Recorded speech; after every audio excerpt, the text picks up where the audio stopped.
We now join our selfless public servants at a meeting they are having at one of the mayor's favorite fine dining establishments. What is this meeting all about? I have a full day. I have 2 weddings scheduled for this afternoon. You know how I like that extra money. Don't ask me, Mr. Mayor.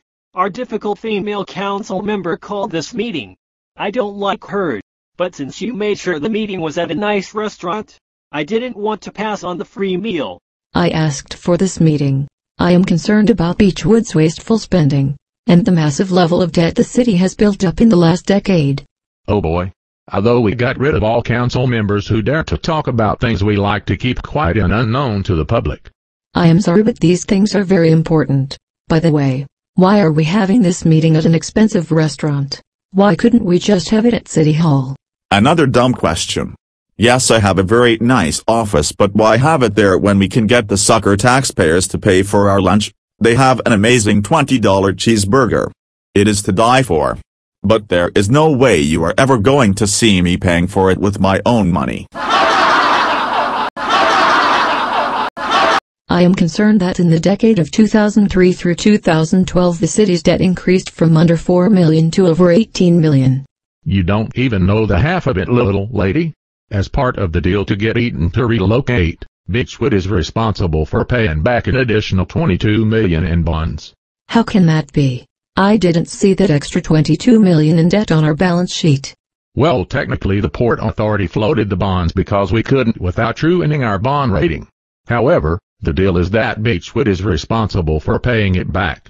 So you are telling me that in a decade, our debt and obligations went from under 4 million to over 40 million.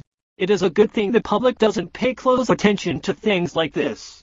How did the city increase their debt by 10 times in the last decade when they passed a 33% tax increase that gives the city an extra 7 million a year? That tax increase is my biggest accomplishment to date. A lesser mayor would have paid down debt, not me. I ran up more debt, and with that extra 7 million I made sure that I was kept in the lifestyle I have grown accustomed to. The sucker taxpayers don't pay attention, so I made sure that I could have all the fancy meals and could get a nice new custom SUV every 2 years. The taxpayers and residents are so clueless. As long as we do a good job plowing the snow off the streets and the mayor brown noses at all the old folks' homes. Nobody asks any questions and they just think we are doing a great job. They will be in for a big surprise when our debt burden hamstrings the city finances. Don't worry about that, my little friend Walter. The public isn't aware that our debt levels have exploded recently. By the time they find out, it will be too late. They will have to cut a lot of things just to service all the debt I racked up. I don't care, as I will be retired in sunny Florida living the good life thanks to the generous retirement benefits from the sucker taxpayers. I don't understand. How did we pile up all this debt when we had a 33% tax increase that adds an extra 7 million a year to our revenue? There are many reasons. We spend way more than any other city to accomplish the same things. As long as we do a good job on snow removal, the sucker residents don't pay attention. It also helps that everyone on council are longtime friends of the mayor, and we are basically a rubber stamp for whatever he wants. A great example is in 2008 we didn't have enough space in our service garage to store all the equipment indoors. Instead of buying or building an overflow garage for under $1 million, we borrowed $13 million to buy and renovate a massive building in Commerce Park. This building is so massive, it is still half empty even after the service department moved in. We could have saved $12 million and accomplished the same thing, but since the public doesn't pay attention, why not spend the money? It isn't real money, it is taxpayer money. Even better, it is borrowed taxpayer money. This is the best type of money there is, since I will be long gone when the bill comes. All this debt and stupid spending will catch up to us eventually.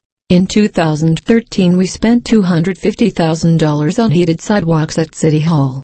That is $100,000 more than the city spent on repairing and maintaining our streets. Our spending and our priorities are out of whack. If the public knew this and realized our debt and obligations have increased tenfold in the last decade, they would be outraged. Screw them. The residents and taxpayers are suckers. If they think the $13 million in debt for the service garage was wasteful, they haven't seen nothing yet. Wait till they see my plans for fire station number 2. tune into our next episode where the fire chief joins the party. While dining on the very expensive lunch, he explains why the city needs to add another $8 million in debt to relocate fire station number 2, and our female council member debunks and takes a sledgehammer to every reason he provides, and shows there are much cheaper options that would save $6 to $7 million while accomplishing the same thing. More importantly, she will show that the mayor's plan to relocate fire station number 2 will increase response times and decrease safety to 95% of the city.